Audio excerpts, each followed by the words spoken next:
Hey, I'm Danny. And I'm Tiff. And this is BossSIS. Hey, my girl. Hey, girl. Hey, welcome back. Hey, baby. Oh, my gosh. It's so good to be here. Yeah. Woo, what we talking about today? Today, I feel like we should really tap in on business horror stories. No, I don't want to relive this. Girl, I've had so many. I can't even keep up. It's a mess. But listen, at the end of the day, we're going to tap into these horror stories just so that we can show the people that just because you're not alone, you have horror in your business does not mean you are a failure. We all do. We all have horror. We've all experienced things that are not of us, but we keep it moving. So come on, you start, Danny. Go. Some things just don't need to be said. I mean, ooh. All right, I'm gonna start with this one time at band camp. It's like, no, this one time at band camp? Okay, so again, Tiffany and I, if you don't know, if you're new here, we are childcare providers. Yes, that's one of our businesses. And Stages Community School. Shout out to Stages. Love y'all. Okay, so our second year in business, we've had a parent steal from us. Yes, I said it right. A parent whose child that we are providing childcare for stole from us. Yes, okay, I'm gonna walk you through. It was crazy. So it was a random day, beautiful day, pickup time. You know, pickup time is a lot of people in and out, 3 o'clock, 4 o'clock, picking up your kid from school.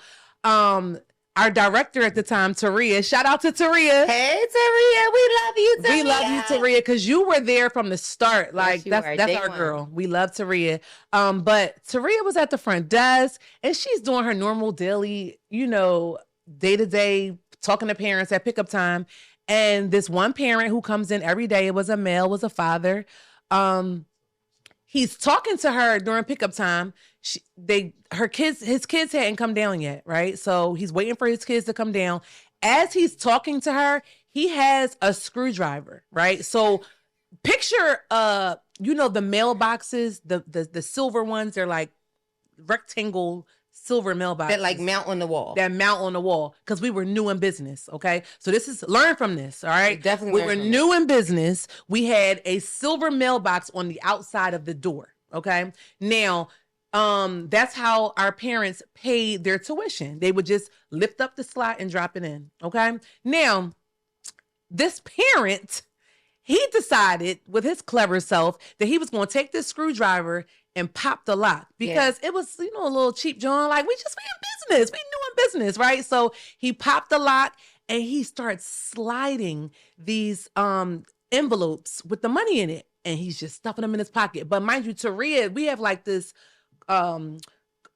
Frosted. It's a frosted sliding window. Yeah. So she's talking to him but the frosted part, she can't see around it because that's where the box is. But he's just talking to her all regular while he's popping this, right?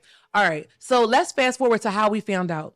We found out because it was time to do our banking. Yeah. And, put those deposits in the account. We go to the QuickBooks and we like, something not adding up. So I'm calling parents like, hey, you didn't make a payment. They like, yes, I did. I made a payment on this date. All right, cool. Now our cleaning company, they come in. Shout out to Dominic. He's been around for a long time. Hey, Dom. Dominic Cleaning Company. Impressive Cleaning Services on Instagram. Yes. So he comes in and he calls me. He's like, yo, we just got here. Your payment box is open. Just imagine we went through a whole day and still never noticed that this payment box was, cracked open. So we run the cameras back. Thank God for cameras. Every business should have surveillance cameras. Please. Every business needs to invest. They catch surveillance. Everything. They're a tax write-off, guys. Get your cameras and make sure that you can see everything that's happening in your business. It's super important. Yep. They catch everything. So, long and behold, this parent is cracking it open and he's sliding them out. Cracking it open. Long story short, I ain't even going to say what we did, but we didn't get the money back. We went to court. And we're still in court. I'm tired of getting subpoenaed to court. But at the end of the day, you stole from us, but we're still winning. And you tried to break us, but we're still going. And it was a minor setback for a major comeback. And we learned from that. What happened was we don't have that box anymore. No more cash payments at all. We have online payments. Online payments. Yes, where parents can go in and pay by card, all all that good stuff. So thank you for that, because it helped us level up, and now we don't have that problem anymore. And yeah, indeed. Listen, everything is a learning experience. Yes. Everybody has a story. I know that. I feel like this is year 15 for me. Ooh. So some of the stories year 15. They don't call you the guru for nothing. Year 15. That sounds crazy. Like, but at the end of the day, some of the stories I have blocked out, Danny. I have totally blocked them out. But I think I want to hear. I feel like the one that's like most pressing with me is probably when I actually came to Stages. I visited Stages on a weekend. I'm just checking in on the building. I know what you about to You know what I'm about to say? I visited Stages on the weekend, and I go in the building. I do my check-in. I'm coming out the building, and I see somebody's foot on the school bus. Like, literally, the foot is hanging out of the school bus window. We had a school bus parked right in front of the building. Guy is sleeping on the bus. I'm like, oh my God. I get on the phone. I call. Oh, let me tell you guys, first of all, I think I said Stages. Stages is the name of our daycare, one of our centers. Yes. And I see this guy's foot hanging out the window, and I called Danny. I said, Danny, it's somebody on the bus. Somebody is on the bus. It's somebody on this bus. So I knock on the door. Mind you, it's my bus. I'm scared as I don't know what. I knock on the door, and I say, hey, hello. Guy wakes up. He's sleeping on the bus. Like, this is now his home, right? I wind up calling the police. Come to find out, the guy had a gun on the bus. He did. He had a loaded shotgun. That was none but God, because he did. He had a loaded shotgun on the bus, guys. And I'm like, yo, this could have went either right or it could have went left. He was but what I will say is that they wind up subpoena. That's why you said you're tired of going to court. We're tired of it. We keep getting subpoenaed to court. Subpoena. I can't even say it. Subpoenaing guys. Mm-hmm. To come to court for years. I never went because at the end of the day, it's over. It's done with. But no snitching. I snitched on the other parent. The parent. I snitched on him. I went to court. Yes. I was in there, but it's a waste of time because he still owes us money. But that one, you was getting them letters and you was like, I'm not going. I feel like I still might be getting some letters.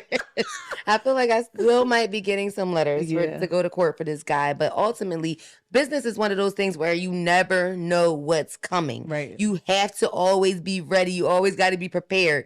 You don't know what you're about to walk into. Mm-hmm. So a lot of the times I meet new business owners that are like, I don't know what I'm doing. Right. Or, dang, I feel bad because I messed up on this, or I feel bad because this happened, or I'm embarrassed to tell this story. Yes. But the reality of the situation is we all have things that we go through in our businesses, and all of those things that we went through really could have been setbacks. But instead, they just taught us how to protect ourselves more, how to guard our possessions, how to guard our assets, honestly, and what we have.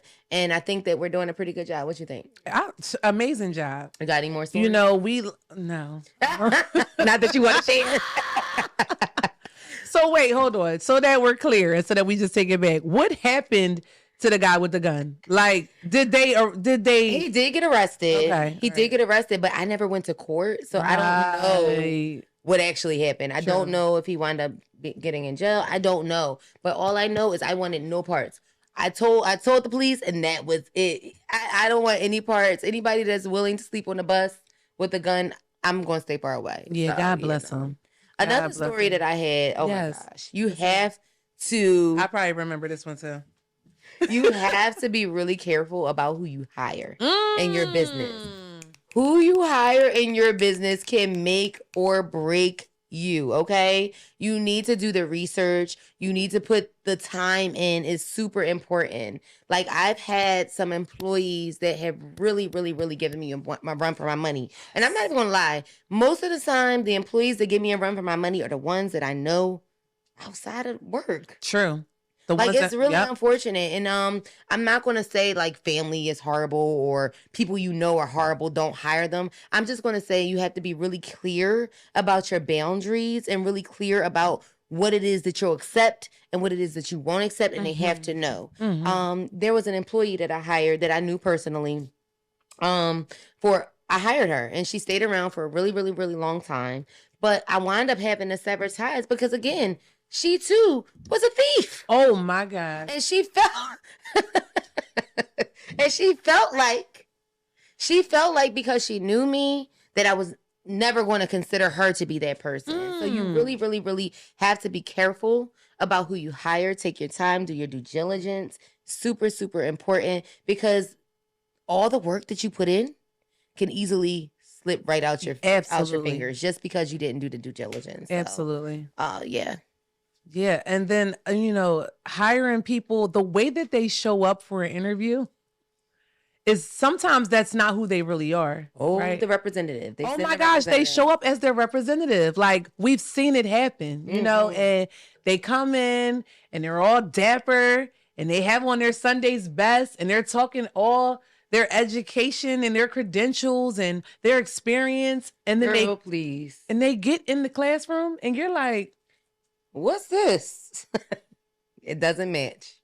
It doesn't match at all. And then they end up being like a horror for you. A whole horror. So let me ask you something. Even with hiring, since we talked about hiring horror stories, what's something that you learned in your hiring process that you feel like you didn't know before that you're doing now?